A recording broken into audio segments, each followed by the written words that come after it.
দর্শক, যুক্তরাষ্ট্রের শিক্ষা, সংস্কৃতি ও আমেরিকায় বসবাসরত বাঙালির জীবনধারা আর ইংরেজি শিক্ষার আসর, এভরিডে গ্রামার এবং যুক্তরাষ্ট্রের ইতিহাস ঐতিহ্য বিষয়ক খবর নিয়ে ভয়েস অব আমেরিকা ও RTVর যৌথ আয়োজন আমেরিকান আওয়ার।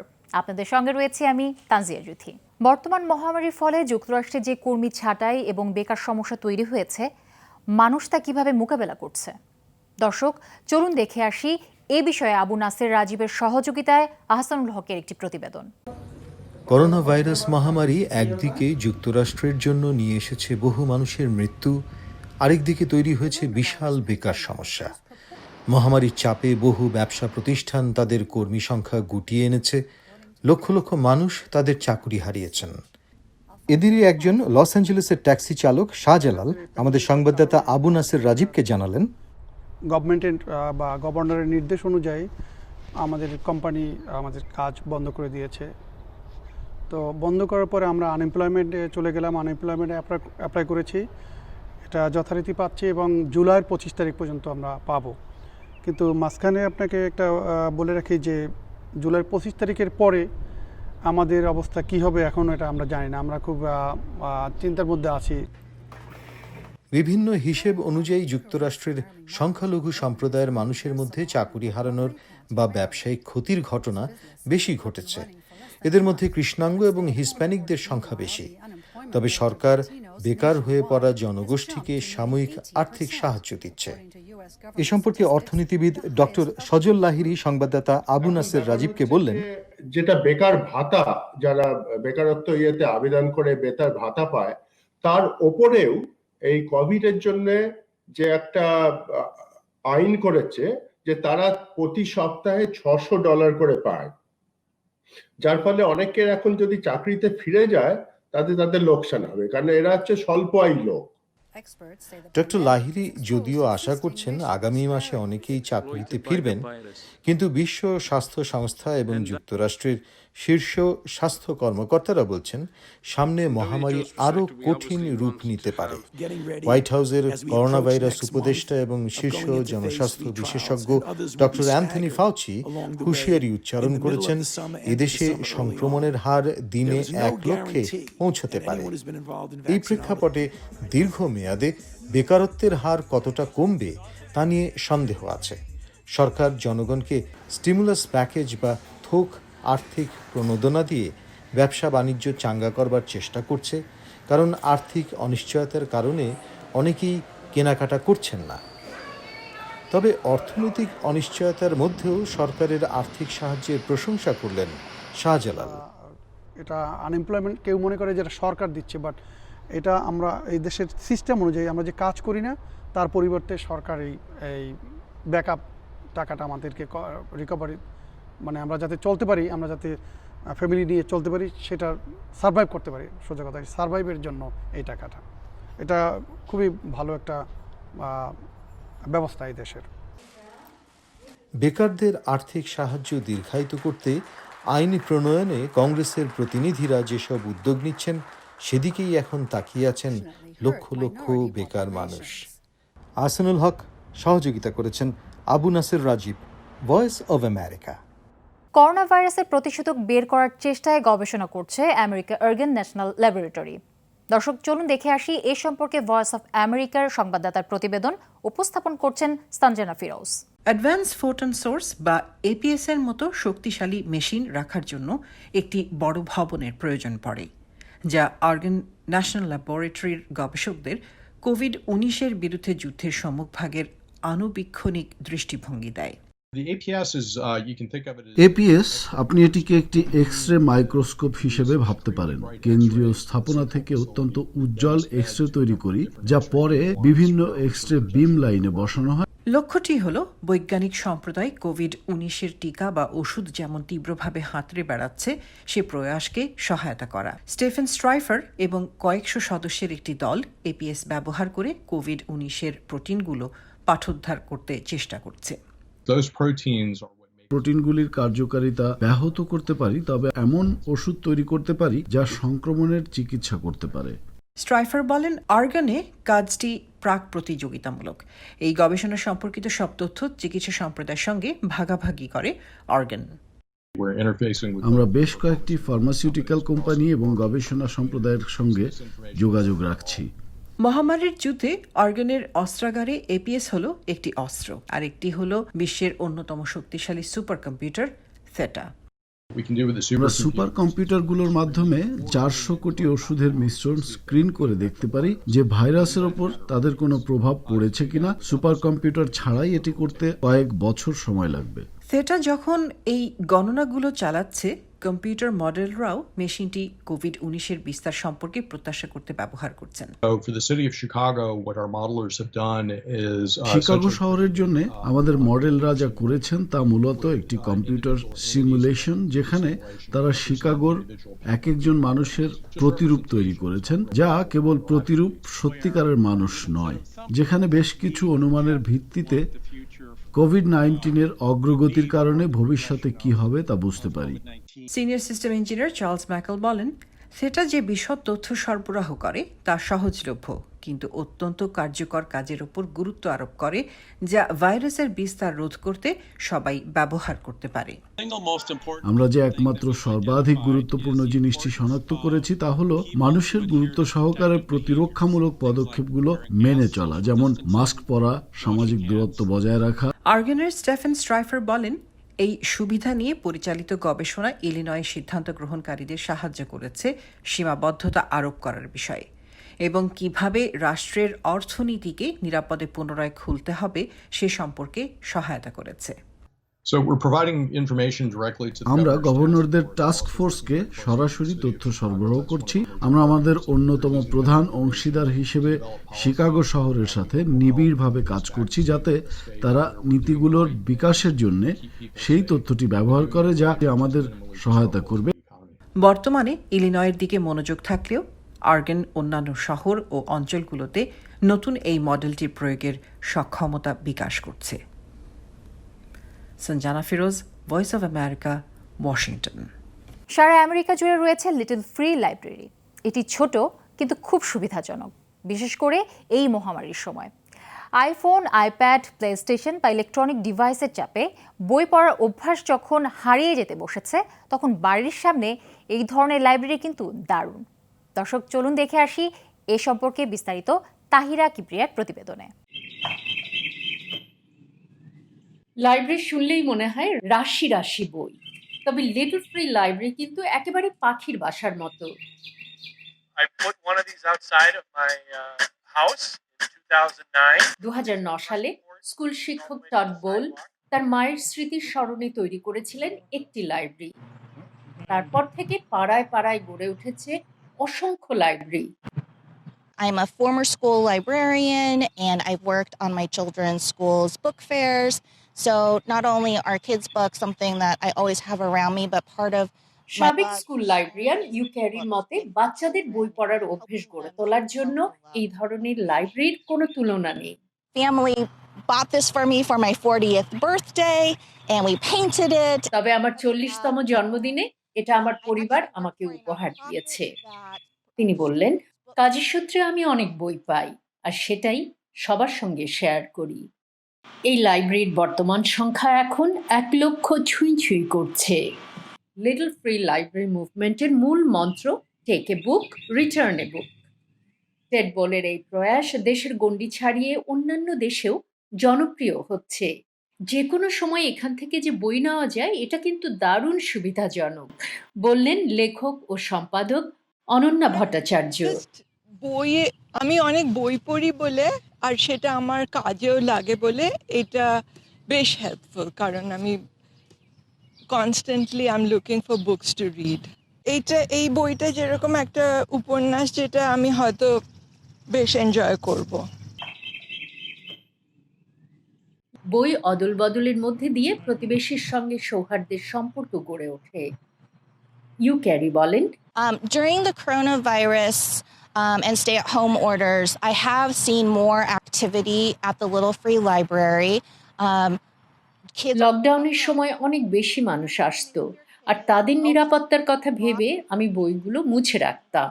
এইখানে বাইরে এরকম একটা লাইব্রেরি হওয়াতে এই প্যান্ডেমিকের মধ্যে খুব সেফ ওইটা, কারণ ভাইরাসেস অত বেশি এখানে ট্রান্সমিশন কম হয় আউটডোরসে। বইয়ের যে কোনো বিকল্প নেই, তাই এই ছোট্ট লাইব্রেরি দেখলে আরও একবার স্পষ্ট হয়ে ওঠে। অনেক সময়ই আমরা অভিযোগ করে থাকি যে আজকাল বই পড়ার অভ্যেস চলে যাচ্ছে। আপনিও চেষ্টা করে দেখুন বাড়ির সামনে ছোট্ট একটি লাইব্রেরি তৈরি করে। আশা করি এতে অনেকেরই পড়ার অভ্যেস, বিশেষ করে ছোট ছেলেমেয়েদের পড়ার অভ্যেস ফিরে আসবে। Tahira Kibria, voice of America. দর্শক দেখছেন ভয়েস অফ আমেরিকা ও আরটিভির যৌথ আয়োজন আমেরিকান আওয়ার। এ পর্যায়ে নিচ্ছি ছোট্ট একটি বিরতি, ফিরছি একটু পরেই, সে পর্যন্ত আমাদের সঙ্গেই থাকুন।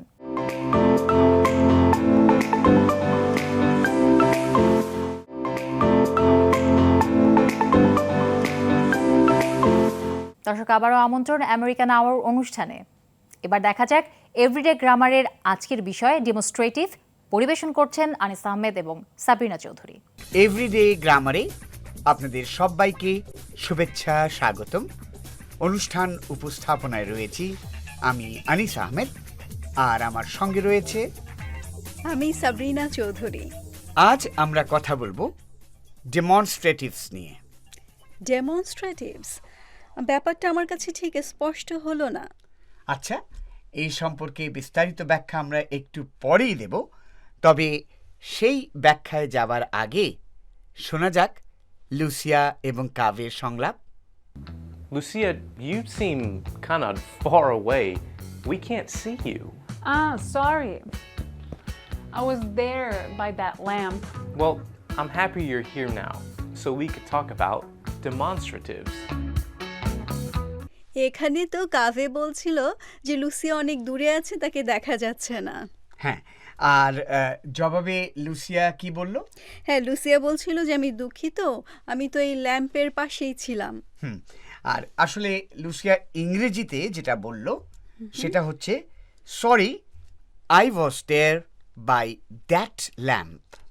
হ্যাঁ, সেটা তো বুঝলাম, কিন্তু এখানে ঠিক কোনটা ডেমনস্ট্রেটিভ সেটা তো বুঝতে পারছি না। হ্যাঁ, ঠিক বলেছ, না বোঝারই কথা। তবে এখনই বুঝতে পারবে সাবরিনা, ডেমনস্ট্রেটিভসের আরও কিছু উদাহরণ দেখা যাক।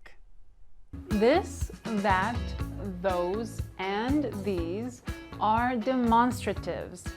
তাহলে সাবরিনা তুমি বলো যে অনুষ্ঠানের শুরুর দিকে লুসিয়া ওই যে বলেছিল যে sorry, I was there by that lamp, ওই বাক্যে কোনটা ছিল ডেমনস্ট্রেটিভ? হ্যাঁ, এখানে তো দ্যাট, সেটাই হচ্ছে ডেমনস্ট্রেটিভ। একদম ঠিক বলেছ। আর অন্যান্য ডেমনস্ট্রেটিভ সম্পর্কে লুসিয়া কি বলছে? হ্যাঁ, আরও যেসব ডেমনস্ট্রেটিভের কথা বলছিল লুসিয়া, সেগুলো হচ্ছে দিস, দোজ, দিজ। তাছাড়া দ্যাটের কথা তো আগেই বলেছি। তবে আমার একটি প্রশ্ন ছিল। হ্যাঁ, বলো, তোমার কি প্রশ্ন? তাহলে আসলে ডেমনস্ট্রেটিভস ব্যাপারটা কি? আচ্ছা, তোমার এই প্রশ্নের জবাবে লুসিয়া কি বলছে সেটা শোনা যাক। Demonstratives show where an object, event, or person is in relation to the speaker. কি এখন কিছু বোঝা গেল সাবরিনা? হ্যাঁ, এখানে মনে হচ্ছে লুসিয়া বলছে যে কোনো জিনিস বা ব্যক্তি বা ঘটনা বক্তার কাছ থেকে ঠিক কোথায় হচ্ছে সেটা বোঝাতে ডেমনস্ট্রেটিভ ব্যবহার করা হয়ে থাকে। বাহ, ঠিক বলেছ। ধরো আমি যদি তোমাকে বলি do you like this pen, তার মানে হচ্ছে আমি একটা সুনির্দিষ্ট কলম দেখিয়ে বলছি যে এই কলমটা, দিস পেন, তোমার পছন্দ কিনা। মনে রাখা দরকার যে বক্তার দৃষ্টির ভেতরেই রয়েছে এমন সব বস্তু, ব্যক্তি বা ঘটনার ক্ষেত্রেই কেবলমাত্র এই ধরনের ডেমনস্ট্রেটিভ ব্যবহার করা যায়।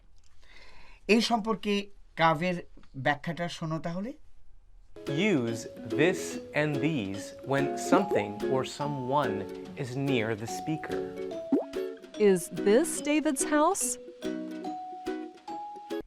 হ্যাঁ, এখানে তো কাভে বলছে যে দিস এবং দিজ ব্যবহার করা হয় যখন বক্তা ওই জিনিসটির কাছে।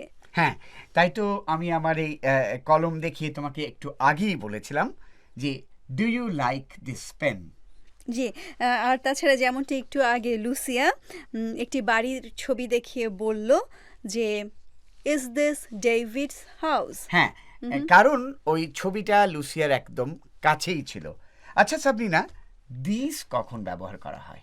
হ্যাঁ, দিজ ব্যবহার করা হয় যখন প্লুরাল বা বহু বচন হয়, বহু বচন টেন্স হয়, তখন দিজ ব্যবহার করা হয়, THESE, দিজ। কিন্তু তারা কিন্তু এটা নিয়ে কোনো উদাহরণ দেয়নি। আচ্ছা, তাতে কি হয়েছে? তুমি না হয় একটা উদাহরণ দাও। হ্যাঁ, আমি বলতে পারি যে আর দিজ ইউর বুকস। এই তো, একদম ঠিক বলেছ। এবার এসো শোনা যাক দ্যাট এবং দোজ সম্পর্কে লুসিয়া কি বলছে।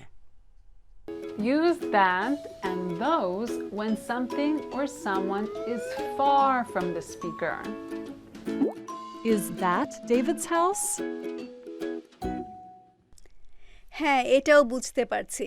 এখানে লুসিয়া বলছে যে বক্তা থেকে কোনো কিছু দূরে থাকলে তাহলে আমরা দ্যাট কিংবা দোজ ব্যবহার করতে পারি।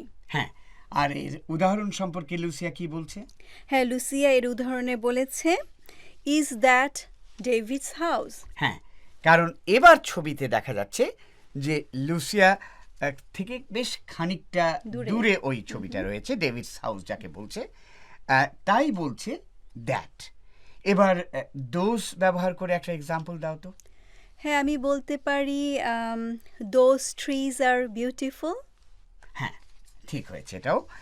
তো যেমনটি আমরা গোড়াতেই বলছিলাম যে শুধুমাত্র ব্যক্তি বা বস্তুর অবস্থানের জন্যেই ডেমনস্ট্রেটিভস ব্যবহার করা হয় না, কোনো ঘটনা সম্পর্কেও কিন্তু ডেমনস্ট্রেটিভস ব্যবহার করা হয়।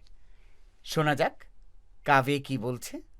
When talking about events, use this and these to refer to the present and that and those to refer to the past. কি বুঝতে পারছো সাবরিনা? হ্যাঁ, এখানে আসলে বলা হচ্ছে যে ঠিক কাছে এবং দূরের মতো এভাবে বলা হচ্ছে, এবং এখানে দিস এবং দিস ব্যবহার করা হয় বর্তমান কোনো ঘটনা বোঝাতে, আর অতীতের কোনো ঘটনা বোঝাতে দ্যাট এবং দোজ ব্যবহার করা হয়ে থাকে। বাহ, ঠিক হয়েছে। এবার শোনো এই সব ডেমনস্ট্রেটিভ ব্যবহারের কয়েকটি example. This is a fun party. That was a fun party. I'm spending these days on vacation. I was spending those days on vacation. এবার ব্যাপারটা স্পষ্ট হয়েছে। এখানে দিস এবং দিস, তাছাড়া দ্যাট এবং দোজ, এগুলো কিন্তু আমরা প্রোনাউন হিসেবে ব্যবহার করে থাকি। হ্যাঁ সাবরিনা, তুমি একদম ঠিক বলেছো, কারণ ডেমনস্ট্রেটিভস আসলেই এক ধরনের প্রোনাউনও বটে, যাকে তুমি হয়তো স্কুলে পড়েছো, ডেমনস্ট্রেটিভ প্রোনাউনও বলা হয়। শোনা যাক কাভে এই সম্পর্কে আর কি বলছে। This seemed like an easy lesson. That's good to hear because demonstratives can actually be quite difficult to understand. Demonstratives can act as pronouns or as determiners. Determiners? Yeah, a determiner is a word that comes before a noun and is used to show which thing is being referred to. লক্ষ্য করেছো কথাগুলো সাবরিনা? হ্যাঁ, এখানে আসলে বলা হচ্ছে যে শুধু প্রোনাউন হিসেবে নয়, ডেমনস্ট্রেটিভস আসলে ডিটারমিনার হিসেবেও কাজ করে। হ্যাঁ, আর ডিটারমিনার্স সে ব্যাপারটা তো আমরা গত সপ্তাহে জেনেছিলাম। হ্যাঁ, গত সপ্তাহে আমরা জেনেছিলাম যে ডিটারমিনার্স বসে নাউন ফ্রেজের একেবারে শুরুতে, আর ডিটারমিনার যেন এরকম তথ্য দেয় যে সামনে কি আছে এবং কি বলা হচ্ছে সেটা নির্ধারণ করে দেয়। যেমন সেখানে বলেছিল যে দ্য বাস ওয়াজ লেট। কাভে আরও বলেছিল যে বাস হচ্ছে নাউন এবং আর্টিকেল দিটা হচ্ছে ডিটারমিনার। বাহ, তোমার তো দেখছি সব মনে আছে। ঠিক সেইভাবে আজকে যে ডেমনস্ট্রেটিভসগুলো আমরা শিখলাম তার মানে হচ্ছে দিস, দিজ, দ্যাট, দোজ, এগুলোও কিন্তু ডিটারমিনার। দর্শক, এই ছিল আমেরিকান আওয়ারের আজকের পর্ব। আগামী সপ্তাহে আবারও দেখা হবে নতুন নতুন বিষয় আর সঠিক ইংরেজি শেখার কৌশল আর যুক্তরাষ্ট্রের ইতিহাস ঐতিহ্য বিষয়ক খবর নিয়ে। সেই প্রত্যাশায় শেষ করছি আজকের অনুষ্ঠান। এতক্ষণ সঙ্গে থাকার জন্য ধন্যবাদ সবাইকে।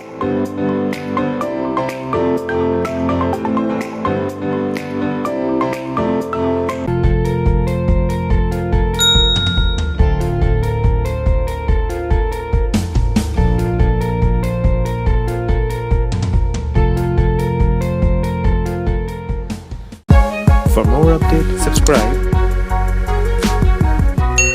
and press the bell icon on YouTube app and never miss another update.